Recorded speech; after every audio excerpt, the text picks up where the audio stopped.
Walkings, first part.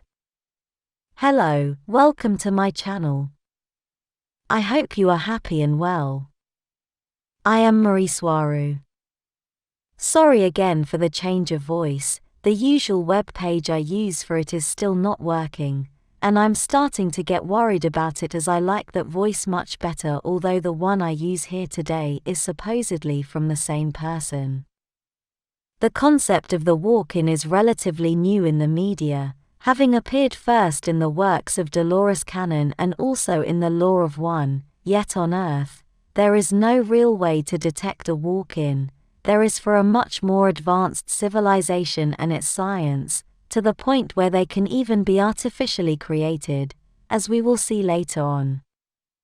Someone on Earth can know if someone is a walk-in, or if he or she is a walk-in, only by adding the symptoms and connecting the dots.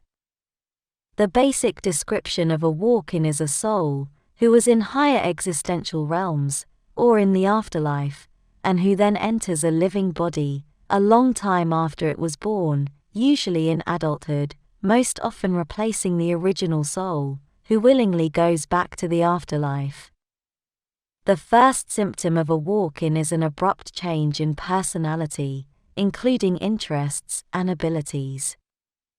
But, before going deep into the details about walkings, we must first understand a few important concepts. The first one is that this is not only a metaphysical and spiritual phenomenon, as it also has a very strong psychological component to it.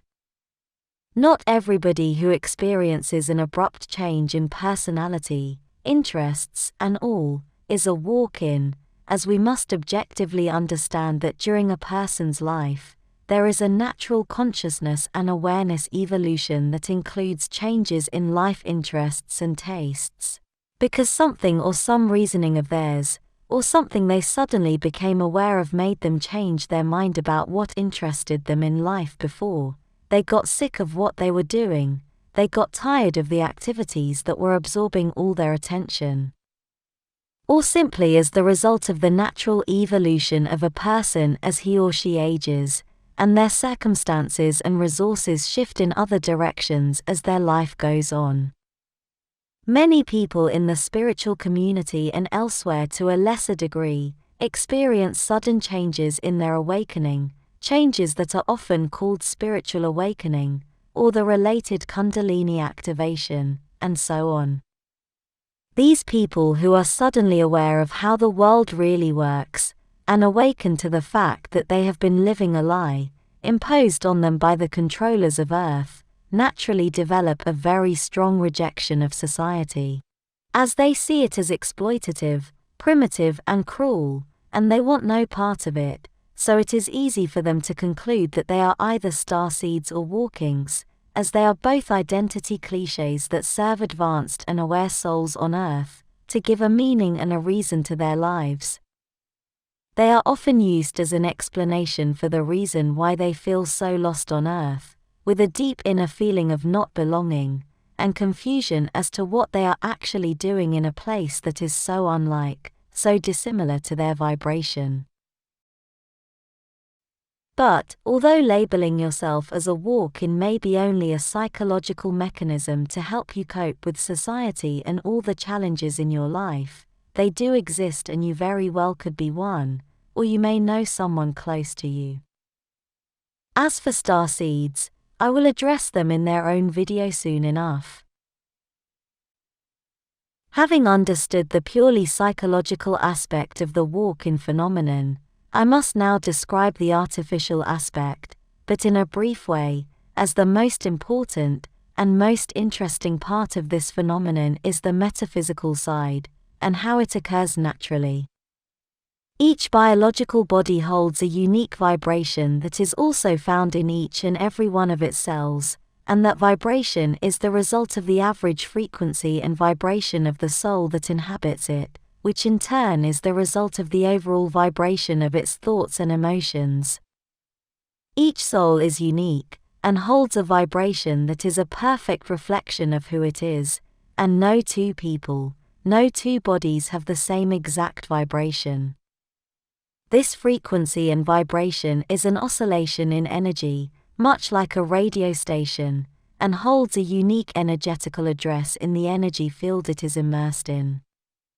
Although human technology cannot detect the exact frequency of a person in a biological body, because it is well out of its technological level and capacity, other non-human cultures have developed such a high technological level that they not only can detect the specific frequency of a person, they can also manipulate it with advanced machines. They can detect the frequency of a particular soul by reading the way the DNA of its biological body vibrates, as cellular DNA is known to act as an antenna to bring into the body the corresponding frequency of the soul who owns it.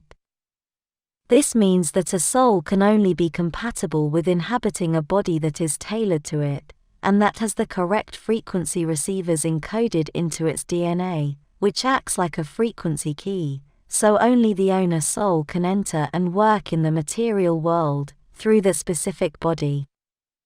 Using a machine called an immersion pod, which acts in a similar manner to an advanced medical pod used to treat an injury, advanced star races can isolate the precise frequency of a soul and of any biological body, and they can force one soul into an incompatible body, using the immersion pod as an adapter, much like when you use a household voltage transformer.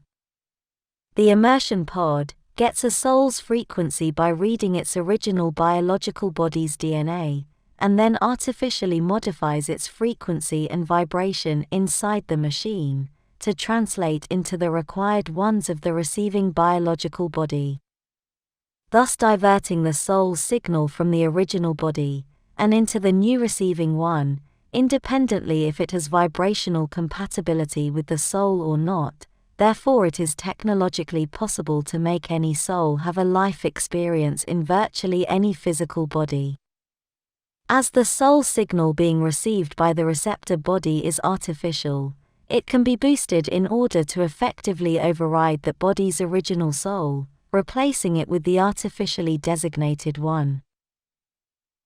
This is an unethical technological hostile takeover, which is used by several regressive races, including some on Earth, to force a person into doing hideous acts of violence, or of any kind he or she would never do otherwise.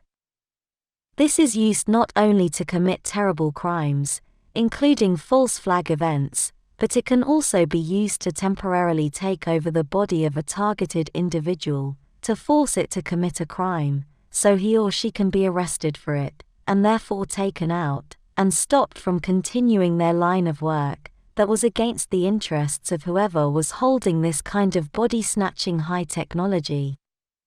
Although it is very hard to know for sure, this could be the reason why so many people claim that they do not remember having committed the crimes they are being accused of. On the other hand, countless highly ethical and highly advanced star races use this technology to enter a realm, such as Earth, using a human body that was only an NPC, or backdrop person, meaning that body was formerly being animated by the Matrix on Earth,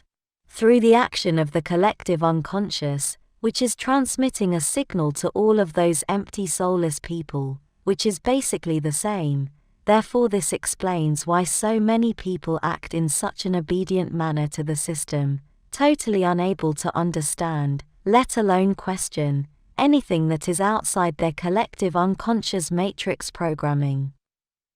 I must say, and insist, that even when they react in an angry or offended way when you ask them whether they have a soul or not, that is part of their reaction programming as well. But having said this, you cannot actually know who has a soul or not, with the exception of a few obvious cases. Then it can also be argued that these soulless, so-called backdrop people, or NPCs, actually do have some sort of a soul, but a shared collective one, where they are all nothing more than different terminals of a central collective unconscious awareness that works by immersing them all in a closed system, contained in Earth's realm, and by the Van Allen radiation belts, which act as an etheric barrier, as so many stellar people claim. And this is why their values, thoughts, and reactions are so similar, acting as copies of one another, and obsessively following the system's rules. Although this can also be counter-argued, as an incarnation with those characteristics is also a soul experience, although in my opinion, it would quickly become monotonous, yet we can also see this from a purely psychological angle, where the reason why people act in such an obedient way could only be the result of their fear-based survival mechanisms, and their idea that their further existence is better ensured if they follow all the rules. Then finally we have the natural walkings, which are those that occur with no technological interference of any kind, being of a completely metaphysical nature, and are part of the very nature of incarnations, of the process of a soul having a physical experience, part of the larger universe itself. When a soul does not want to continue living in a reasonably healthy biological body, it can choose to leave, and be replaced by another one, who wishes to have a life experience on Earth. Perhaps with a specific mission, but does not want to go through the lengthy and troublesome process of being born there, grow up to be a toddler, then a child and then go through all that primary schooling and so on. Rather it prefers to enter an adult, so they can get to do the good work as soon as possible. When this happens, it is not a hostile takeover, it is a natural agreement between the original soul and the new entering one. This agreement most probably happened in the space between lives, where the next incarnations are planned, in a space outside linear time as it is known on Earth. The original soul may be tired of living there on Earth, in that body, for whatever reasons, due to psychological pressures, life hardship, relationship breakups, or perhaps because of an illness. This soul will literally step out and be replaced by the new one, who is almost always much more spiritually advanced than the first, and who knowingly and willingly will assume the first soul's life and everything that comes with it. Even though the entering soul may, or may not fully remember who it is, and why it entered that body, it will inherit nearly all the memory of the first soul, which it will make theirs. They will own it now, although the new soul will interpret those memories in a different way, from a much more expanded point of view. Sometimes removing emotional triggers, and other times having to deal with those as well, as they are embedded in the cellular DNA memory and muscle memory of the physical body they are inheriting. Yet, many times the memory of the first soul may not remain complete, and therefore the new one to be aware of, or use, as mental lapses are very common, as well as memory loss, this being very disconcerting to the individual's family. And I mean the family of the body. This walk-in phenomenon is extremely common, yet it may be hard to detect, as even the most advanced instrumentation may fail to find it. And as what happens with star seeds, it is more of an educated inner knowing each individual must be responsible for, also knowing and taking into account the psychological and coping mechanisms I mentioned above. Each walk-in has its own individual level of awareness of what it is, and how and why they are incarnated on Earth. Some may remember all their mission, and be 100% aware that they are a walk-in, as well as retain full memory of why they are on Earth, and of their mission there. But most commonly, a walk-in will also suffer from previous life memory loss, the so-called veil of forgetfulness of Earth, where they must navigate their existence there, like any other star seed, like any other soul. Yet they tend to be more advanced spiritually than the soul who stepped out for them to come in, and they were perfectly confident that they would be able to fulfill their mission on Earth, in spite of all the hardship. And many others may also go through a lengthy process where they gradually regain the memory of who they were before entering their new body, as well as of their mission in the world of the living. The soul exchange in a body usually occurs after a strong accident, especially if it involves the body ending up in a coma or having a near-death experience, where the original soul chooses to go to the afterlife and leave the body to the new one, who willingly will assume the repairs and the care needed to recover from the accident. Although this last part, I just described, is well known by other people talking about walkings, there is another moment in the life of an individual, the body, where the soul exchange may occur, and which very few people who talk about this subject know about.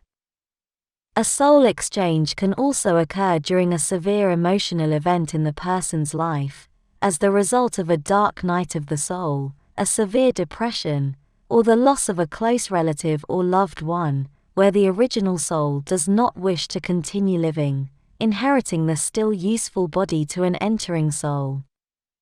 I will talk a lot more about this purely metaphysical angle in the second part of this subject. To end today's video, I must say that although a walk-in phenomenon is similar to demonic possession, as they both are defined by a change in who is driving the body, but in the case of demonic possession, these are clearly of a negative nature, where the takeover is by force, and against the will of the original soul, when in the case of walkings, they take over a body with the consent of the original owner, who willingly goes back to the afterlife as part of their original life plan, perhaps not wanting to go through all the perils of old age, or of inhabiting a damaged body after an accident. This is also seen, or mentioned as an ethical alternative to suicide, as the original soul willingly retracts from the body, without having killed it, therefore not generating any kind of karma for it. I will continue in the second part of this video. Thank you for liking and subscribing, I appreciate it a lot. And I hope to see you here next time. Be very well and be happy. Take care. With much love, your friend, Swaruu.